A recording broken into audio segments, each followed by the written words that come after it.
അങ്ങനെ പറയാതെ ആന്റിയുടെ മോളാന്നങ്ങ് വിചാരിക്കും. അതിന്റെ ആവശ്യം എന്നതാ മനു? അങ്ങനെ വിചാരിക്കാൻ ലോകത്ത് ഒരുപാട് പെൺപിള്ളേരുണ്ട്. അവർക്കെല്ലാം അങ്ങ് വാരിക്കോരി കൊടുക്കണം. ഇതിപ്പോ അലീന ഈ കുടുംബത്തിന് വേണ്ടി ചെയ്ത സേവനങ്ങൾ ഓർത്തട്ടെ അങ്ങൾ ഒരു സന്മനസ് കാണിച്ച.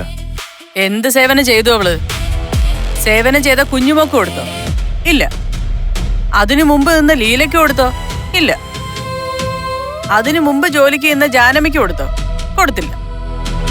ഇവക്ക് മാത്രം കുടഞ്ഞിട്ട് കൊടുക്കാൻ അവളെ എന്നാ സേവനോ ചെയ്തേ? അതാ എനിക്കറിയണ്ടേ. അങ്കിളിന് ഹാർട്ട് അറ്റാക്ക് വന്നപ്പോ ഹോസ്പിറ്റലിൽ എത്തിച്ച് ജീവൻ രക്ഷിച്ചില്ലേ? ആംബുലൻസ് വന്ന് കൊണ്ടുപോയി ഹോസ്പിറ്റലിൽ. ഈ രോഹിത്തിനെതിരെ പോലീസിൽ പീഡന കേസിനെതിരെ പരാതി കൊടുക്കാതെ അവനെ രക്ഷിച്ചില്ലേ? വയറ്റില് കത്രിക കുത്തിക്കയറ്റാൻ അവളോട് ആര് പറഞ്ഞു? ഇവന്റെ റൂമിലോട്ട് അവൾ എന്നാത്തിനാ